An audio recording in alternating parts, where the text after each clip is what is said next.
بھارت اور کینیڈا کے درمیان جو خالصہ رہنما کے قتل کے بعد ایک سفارتی تناؤ پایا جاتا ہے، بہت سے مبصرین سے ہماری یہاں پر گفتگو ہوئی سفارتی سے، ان کی یہ رائے تھی کہ بھارت اس وقت دفاعی پوزیشن پہ ہے اور ان کا چہرہ ہم تو انہیں بھگت رہے ہیں، ہم تو ان کے چہرہ ہمارے سامنے تو بے نقاب ہے، لیکن وہ اس وقت دفاعی پہ ہیں۔ پاکستان کو چاہیے کہ وہ اس حوالے سے کیپٹلائز کریں۔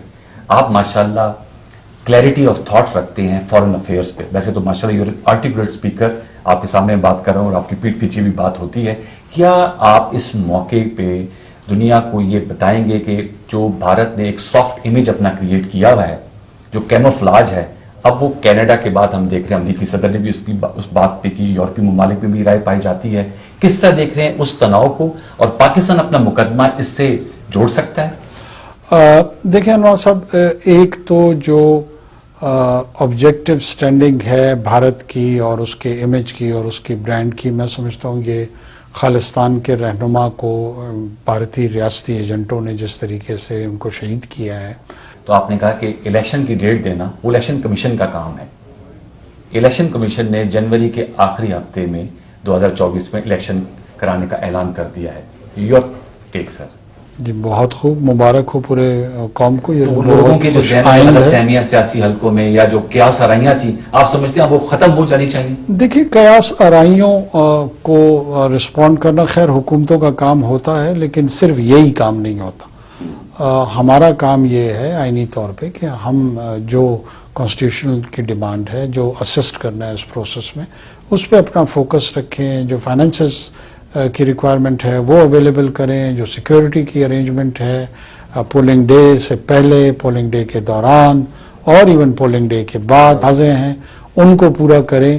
اور باقی آپ کو پتہ ہے بہت سارے لوگوں کا روزگار قیاس آرائیوں سے جڑا ہوا ہوتا ہے، اب محض اس پہ ہی تو اکتفا نہیں کیا جا سکتا۔ مندوبین آتے ہیں۔ بھارت اور کینیڈا کے درمیان جو خالصہ رہنما کے قتل کے بعد ایک سفارتی تناؤ پایا جاتا ہے، بہت سے مبصرین سے ہماری یہاں پر گفتگو ہوئی سفارتی سے، ان کی یہ رائے تھی کہ بھارت اس وقت دفاعی پوزیشن پہ ہے اور ان کا چہرہ ہم تو انہیں بھگت رہے ہیں، ہم تو ان کے چہرہ ہمارے سامنے تو بے نقاب ہے، لیکن وہ اس وقت دفاعی پہ ہیں۔ پاکستان کو چاہیے کہ وہ اس حوالے سے کیپٹلائز کریں۔ آپ ماشاءاللہ کلیئرٹی آف تھاٹ رکھتے ہیں فارن افیئرس پہ، ویسے تو ماشاءاللہ یو آرٹیکولیٹ اسپیکر، آپ کے سامنے بات کر رہا ہوں اور آپ کی پیٹھ پیچھے بھی بات ہوتی ہے۔ کیا آپ اس موقع پہ دنیا کو یہ بتائیں گے کہ جو بھارت نے ایک سافٹ امیج اپنا کریٹ کیا ہوا ہے، جو کیموفلاج ہے، اب وہ کینیڈا کے بعد ہم دیکھ رہے ہیں امریکی صدر نے بھی اس بات پہ کی، یورپی ممالک میں بھی رائے پائی جاتی ہے، کس طرح دیکھ رہے ہیں اس تناؤ کو، اور پاکستان اپنا مقدمہ اس سے جوڑ سکتا ہے؟ دیکھیں انور صاحب، ایک تو جو آبجیکٹو سٹینڈنگ ہے بھارت کی اور اس کے امیج کی اور اس کی برانڈ کی، میں سمجھتا ہوں یہ خالصتان کے رہنما کو بھارتی ریاستی ایجنٹوں نے جس طریقے سے ان کو شہید کیا ہے، وہ معصوم تھے، اس لیے میں ان کو شہید سمجھتا ہوں۔ جس بھی انسان کی، معصوم انسان کی جان لی جائے، یہ ایک جرم عظیم ہے، اور قرآن حکیم کے الفاظ میں اٹس ٹینٹ اماؤنٹ، یہ مترادف ہے اس کی کہ پوری انسانیت، اگر ایک انسان کا قتل ہوتا ہے تو پوری انسانیت کا قتل ہوا ہے۔ تو بھارت نے بطور ریاست انسانیت کا قتل کیا ہے کینیڈین سوائل پہ، کینیڈین سرزمین پہ، جس کی جتنی مذمت کی جائے وہ کم ہے۔ کیا ہم اس کو اٹھائیں گے؟ ہم مختلف حوالوں پہ ضرور اٹھائیں گے، اور اس لیے نہیں اٹھائیں گے کہ ہم ہندوستان کے خلاف کوئی پروپیگنڈا کرنا چاہتے ہیں۔ ہم اس لیے یہ نقطہ اٹھا رہے ہیں کہ جو حقیقت گھناؤنی چھپی ہوئی ہے ہندوتوا کی سیاسی ایجنڈے کے پیچھے، جس میں فیشزم اور شوونزم بہت ڈیپ روٹڈ ہے، یہ اتنا خطرناک فینومینا ہے کہ یہ پورے خطے کو اور خطے کے ساتھ ساتھ باقی ماندہ دنیا کو بھی جنگ کے آگ کے شعلوں میں لپیٹ سکتا ہے۔ یہ ایک انسان فرد واحد کو مارنے کی حد تک مسئلہ نہیں ہے، اور یہ اس سے زیادہ بڑا مسئلہ ہے۔ ہم اس بڑے مسائل کو اور بڑے مسئلے کو اجاگر کرنے میں اپنا کردار ادا کرتے رہیں گے۔ کل کا فورم تو ایک موقع ہے، اس پہ بھی جہاں جہاں ہمیں موقع ملے گا ہم ضرور بات کریں گے۔ اس کے علاوہ کئی مواقع آئے ہیں اور اس میں ہم نے اس کا استعمال کیا ہے۔ یونائٹڈ نیشن کے جنرل سیکریٹری کے ساتھ بڑے کھل کے اس پہ ہم نے اظہار کیا ہندوتوا کی سیاست اور اس کے جو جی اس میں ہماری ٹیم پوری موجود تھی اور ان کی ٹیم بھی تھی اس طرف سے، اور ہم نے کینیڈا میں جو سکھ ٹارگیٹڈ اسیسینیشن رہنما کی ہوئی ہے اس کے حوالے سے، اور ہندوتوا کی جو پالیٹکس ہے اس کے جو اثرات خطے میں اور خصوصی طور پہ اس کے جو اثرات میرے صوبے بلوچستان میں آئے ہیں، وہاں پہ جس قسم کی قتل و غارت گری ہم نے دیکھی ہے، جہاں پہ براہ راست ہندوستان کی ریاست جو ہے وہ ملوث پائی گئی ہے. ایسے نہیں ہے کہ ہمیں کوئی شکوک ہے، ہمارے پاس کلبھوشن کی صورت میں شواہد موجود ہیں. ہم نے ان کے سرونگ آفیسر کو اپریہینڈ کر کے جو ہے پکڑا ہے. ہم تو یہ چہرہ اور یہ جو سائیڈ ہے ہندوستان کی وہ بھگت رہے ہیں. مسئلہ یہ ہے کہ اب ویسٹرن کیپٹلز کو یہ ہٹ کر رہا ہے.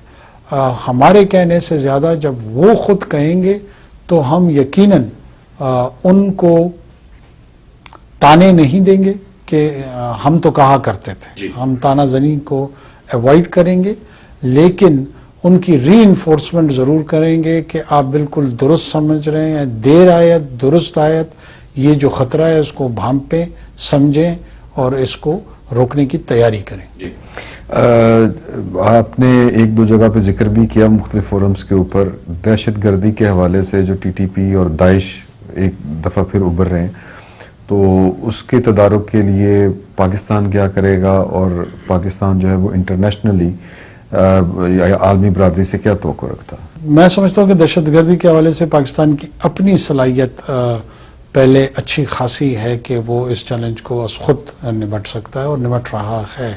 پاکستان ایک سکسیسفل کیس سٹوری ہے کہ اس نے کاؤنٹر ٹیررزم کے جتنے آپریشنز ہیں اس میں نہ اپنے اسٹیٹ سٹرکچر کو چیلنج ہونے دیا، بلکہ ایک یونین کاؤنسل بھی کبھی ایسے نہیں ہوا کہ وہ دہشت گردوں کے کنٹرول میں رہا ہو لمبے عرصے تک. ایسا ہوا ہے کہ ایریا آف انفلوئنس انہوں نے کریٹ کیا ہے، لیکن اس ایریا آف انفلوئنس کو ڈینائی کیا گیا، اور اس ڈینائل کے بعد ان کی ہٹ سبٹاج اور ہٹ کرنے کی جو صلاحیت ہے وہ تو موجود ہے، جو گوریلا ٹیکٹکس ہوتی ہیں، لیکن ایسا کبھی نہیں ہوا کہ انہوں نے ٹیریٹری کنٹرول کر لی ہو، اور جس کی وہ بے پناہ خواہش اور کوشش رکھتے ہیں. یہ ڈومیسٹک کیپیسٹی جو ہمارے خاص طور پہ ملٹری اور اس سے جڑے ہوئے جتنے بھی ادارے ہیں ان کی ڈیولپ ہو گئی ہے، اس پہ ہمیں فخر بھی ہے، ناز بھی ہے، اور ہم اس کا استعمال بھی کرتے آ رہے ہیں.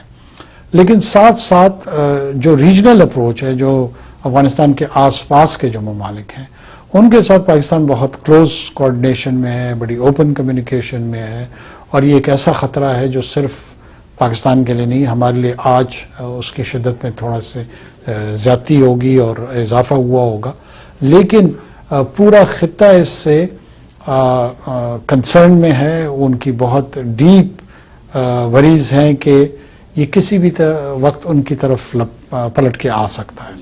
تو آلریڈی پاکستان ان کے ساتھ معاونت میں، ایک دوسرے کے ساتھ تعاون میں اس اپروچ کو ایڈریس کرنے کے لیے آلریڈی ہم ایک پیج پہ ہیں. تو آپ نے کہا کہ الیکشن کی ڈیٹ دینا وہ الیکشن کمیشن کا کام ہے. الیکشن کمیشن نے جنوری کے آخری ہفتے میں 2024 میں الیکشن کرانے کا اعلان کر دیا ہے. یور ٹیک سر؟ جی بہت خوب، مبارک ہو پورے قوم کو. یہ لوگوں کی جو غلط فہمیاں سیاسی حلقوں میں یا جو قیاس آرائیاں تھیں، آپ سمجھتے ہیں وہ ختم ہو جانی چاہیے؟ دیکھیے، قیاس آرائیوں کو رسپونڈ کرنا خیر حکومتوں کا کام ہوتا ہے، لیکن صرف یہی کام نہیں ہوتا. ہمارا کام یہ ہے آئینی طور پہ کہ ہم جو کانسٹیٹیوشنل کی ڈیمانڈ ہے، جو اسسٹ کرنا ہے اس پروسیس میں، اس پہ اپنا فوکس رکھیں. جو فائنینسز کی ریکوائرمنٹ ہے وہ اویلیبل کریں، جو سیکیورٹی کی ارینجمنٹ ہے پولنگ ڈے سے پہلے، پولنگ ڈے کے دوران اور ایون پولنگ ڈے کے بعد واضح ہیں، ان کو پورا کریں. اور باقی آپ کو پتہ ہے بہت سارے لوگوں کا روزگار قیاس آرائیوں سے جڑا ہوا ہوتا ہے. اب محض اس پہ ہی تو اکتفا نہیں کیا جا سکتا. یہ حصہ ہے نظام کا، یہ چلتا رہے گا. سر وی وش یو بیسٹ آف لک. جو یونائیٹڈ نیشن جنرل اسمبلی میں آپ خطاب کرنے جا رہے ہیں، آل آئیز آن اٹ. آپ کا بہت شکریہ ہم سے گفتگو کرنے کا. Thank you. بہت شکریہ.